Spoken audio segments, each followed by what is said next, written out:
मंच से एक छोटी सी कविता वीर रस की गाना चाहता हूं। सबसे पहले मैं आपको बता दूं कि जब भी कविता के माध्यम से मैं अपना परिचय देता हूं कि शीश देने की कला में, शीश देने की कला में क्या अजब है, क्या नया है। शीश कटने पर लड़े कबंद, यही वीर की रवानी है। और ये बंदा हिंदुस्तानी है और निवासी राजस्थानी है। ये बंदा हिंदुस्तानी है और निवासी राजस्थानी है। और मैं दोलन जब भी मैं वहां से छुट्टी आता हूं तो आपको बता दूं कि मेरी घरवाली एक ही बात बोलती है कि आप मुझसे ज्यादा प्रेम करते हो या इस देश से ज्यादा। तो अगर मैंने उस घरवाली को जवाब दिया हो तो मैं आपके हाथों में तालियां नहीं चिंगारियां मांगता हूं साहब, कि यूं तो तुम्हारे इश्क में ये जान भी कुर्बान है, यूं तो तुम्हारे इश्क में ये जान भी कुर्बान है, पर मादरे वतन तुम पर तो अपना ये इश्क भी कुर्बान है, पर मादरे वतन तुम पर तो अपना ये इश्क भी कुर्बान है। मेरा दोस्त है मानवेंद्र जी, हमेशा एक ही बात बोलता रहता है कि आप फौज में हो इसलिए ये मारधाड़ की बातें करते रहते हो, प्यार मोहब्बत की बातें नहीं करते हो। तो मैंने उनको एक जवाब दिया कि पौरस अगर महकती शाम के अधीन हो जाए, अगर पौरस महकती शाम के अधीन हो जाए तो तुम ही बताओ कि किरण में बाजुओं को कौन तोलेगा। और अगर हम ही जुल्फ चुम्बन की भाषा बोलने लग जाएं तो फिर आग की भाषा आखिर कौन बोलेगा, तो फिर आग की भाषा आखिर कौन बोलेगा। और अब मैं अपनी कविता प्रारंभ करता हूं। कवि विनीत चौहान जो मेरे आदर्श हैं, उन्हीं के मार्गदर्शन से मैंने एक कविता बनाया है। आपने सुना होगा कि कश्मीर में पाकिस्तान के जवान जब हिंदुस्तान के जवानों के सिर काट के ले गए, 2 सिर, तब उस समय की मैंने ये कविता बनाई है कि किसका खून नहीं खोलेगा, किसका खून नहीं खोलेगा, पर सुन के अखबारों में, और शेरों की गर्दन कटवा दी चूहों के दरबारों में, शेरों की गर्दन कटवा दी चूहों के दरबारों में। सारी घाटी फैल चुकी है आतंकी अंगारों से, कश्मीर में आग लगी है पाकिस्तानी नारों से। चांद सितारों वाले झंडे अब घाटी में लहराते हैं और हमारे शीश शर्म से रोज रोज झुक जाते हैं। अब बहुत हो चुका जी, इनको समझाना बंद करो, उन आस्तीन के सब स्यापों को दूध पिलाना बंद करो। अब इन घर के गद्दारों को थोड़ा सा तो झटका दो, और जो सेना पर पत्थर फेंके उसे लाल किले पर लटका दो, जो सेना पर पत्थर फेंके उसे लाल किले पर लटका दो। इतना खून नहीं छिड़को, इतना खून नहीं छिड़को कि मौसम फागी हो जाए, और सेना को इतना मत रोको कि सैनिक बागी हो जाए। अब इनको खुली छूट दे दो ताकि दुश्मन के खंजर घोंपे और पड़ोसी की झोली में गद्दारों के शीर्षों पे, और पड़ोसी की झोली में गद्दारों के शीर्षों पे। तभी जाकर ठंडा होगा ये झेलम रक्तम का पानी, और पड़ोसी याद रखेगा ये थप्पड़ हिंदुस्तानी, और पड़ोसी याद रखेगा ये थप्पड़ हिंदुस्तानी। आपको पता होगा हमारे कुछ चंद सितारे जो बोलते हैं कि हमारे देश में ऐसे हिंसुता फैल गई, इंट्रोलेंस फैल गया। अरे ऐसे ऐसे सितारे जिन्होंने हमारे इस देश के लोगों ने उनको आज आसमान की ऊंचाइयों पर पहुंचा दिया, वो बोलते हैं कि इस देश में डर लगता है, हमें दम घुटता है।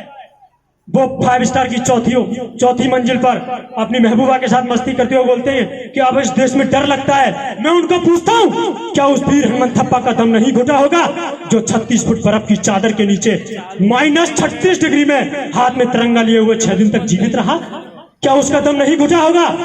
यकीन मानो वो जवान आज भी इस देश की खातिर जीना चाहता है, और पहले भी उस देश की खातिर जीना चाहता था। मैं उन 2 लानों के लिए हिंदुस्तान में जाना चाहता हूं जिन लानों को आज मैं वीर हेमंत थप्पा के लिए इस स्टेज से पढ़ रहा हूं। यकीन मानो अगर मैं आपके कान के रास्ते से होता हुआ आंखों से बाहर ना हो जाऊं तो मेरा नाम बदल देना। ध्यान से सुने ये लाने कि वो बर्फ की घाटी में आंसू बह गया होगा, वो बर्फ की घाटी में आंसू बह गया होगा, सितारा टूटकर अंबर में कब का खो गया होगा। वो जीना चाहता होगा आज भी इस देश की खातिर, मगर जब घर के गद्दारों को देखा तो फिर से सो गया होगा, मगर जब घर के गद्दारों को देखा तो फिर से सो गया होगा। जब याकूब मेमन को फांसी दी जा रही थी तो कुछ चंद लोग बोलते हैं अरे इस याकूब मेमन को फांसी मत दो, इसके छोटे छोटे बच्चे हैं। मैं उनको पूछता हूं, क्या उस कर्नल राय की छोटी बच्ची नहीं थी जो 9 साल की बच्ची अपने पिता को सल्यूट देकर आग दे रही थी? क्या वो छोटी बच्ची नहीं थी जो उस याकूब मेमन आतंकवादी की छोटी बच्ची थी? अगर आपको ऐसा लगे कि इन लाइनों के माध्यम से इस आतंकवाद को खत्म किया जा सकता है तो मैं आपके हाथों में तालियां नहीं साहब चिंगारियां मांगता हूं। कि उठो नया कानून मांग लो, उठो नया कानून मांग लो। इन संसद की दीवारों से हत्यारों को अब क्षमादान न मिले, इन दरबारों से इनको सीधा फांसी टाके ये वीर शहीदों की माएं, या फिर इनके सीने में गोली ठोकें ये सैनिक की विधवाएं, या फिर इनके सीने में गोली ठोकें ये सैनिक की विधवा। पाकिस्तान जो बार बार बोलता है हमारे हिंदुस्तान से कि कश्मीर हमारा है और इस कश्मीर को हम लेके हटेंगे, मैं उस पाकिस्तान को बता देता हूं कि लगता है नादान पड़ोसी दोहराएगा पापों को, लगता है नादान पड़ोसी दोहराएगा पापों को। एक सबक सिखलाया था पहले भी उनके पापों को, इंच इंच कश्मीर वाला भारत से लड़कर ले लोगे, इस कश्मीर के चक्कर में लाहौर कराची दे दो, इस कश्मीर के चक्कर में लाहौर कराची दे दो।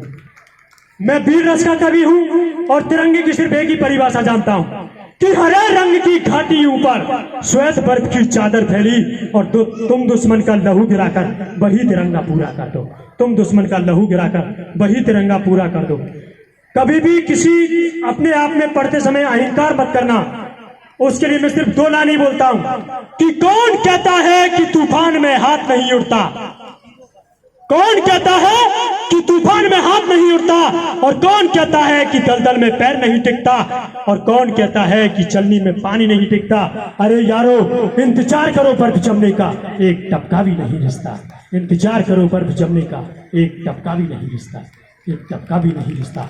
और अंत में मैं 180 की स्पीड से आपको पढ़ाकर बताता हूं, एक ही उसास में कम से कम 250 क्वेश्चन किस प्रकार पढ़ाया जा सकता है कि बहा यानी ज्ञान, रत यानी लीन, जहां पर लोग ज्ञान में लीन रहते हैं उसे भारत कहते हैं। भारत में रविन्द्रनाथ टैगोर को साहित्य के क्षेत्र में गीतांजलि पुस्तक पर 1913 ईस्वी में नोबेल पुरस्कार दिया गया। नोबेल पुरस्कार अल्फ्रेड नोबेल की याद में दिया जाता है। अल्फ्रेड नोबेल ने डायनामाइट का आविष्कार किया। डायनामाइट एक विस्फोटक पदार्थ है जो परमाणु बम बनाने का आता है। परमाणु बम अमेरिका ने जापान के 2 शहर हिरोशिमा नागासाकी 6 अगस्त 9 अगस्त 1945 को गिराए। 1945 को संयुक्त राष्ट्र संघ की स्थापना हुई। संयुक्त राष्ट्र संघ की स्थापना के समय 51 देश थे, 51 देश था पोलैंड। वर्तमान में संयुक्त राष्ट्र संघ में 193 देश हैं। 193 देश दक्षिण सूडान, 192 देश मोंटेनेग्रो, 191 देश पूर्वी तिमोर, 190वां देश स्विट्जरलैंड की राजधानी बर्न में स्विस बैंक की स्थापना है। स्विस बैंक में भारत का अधिकतर रुपया जमा है। रुपया का आविष्कार शेरशाह सूरी ने किया। शेरशाह सूरी ने जीटी रोड का निर्माण करवाया। जीटी रोड भारत का सबसे प्राचीनतम राष्ट्रीय राजमार्ग है, इसलिए भारत का सबसे बड़ा राष्ट्रीय राजमार्ग NH7 है। वाराणसी से कन्याकुमारी, कन्याकुमारी भारत का दक्षिण बिंदु है। दक्षिण बिंदु 2004 से है। 2004 से पहले भारत का दक्षिण बिंदु इंदिरा पॉइंट था। इंदिरा पॉइंट अंडमान निकोबार का हिस्सा है। अंडमान निकोबार बंगाल की खाड़ी में स्थित है। बंगाल खाड़ी में गंगा और ब्रह्मपुत्र नदी आकर विश्व का सबसे बड़ा डेल्टा बनाती है, सुंदरवन डेल्टा। सुंदरवन डेल्टा सुंदरी नामक पादप के लिए प्रसिद्ध है। पादपों में सबसे बेस्ट कमल है और आप सब कमल हो, कमल हमेशा खिलता ही रहता है। जय हिंद, जय भारत।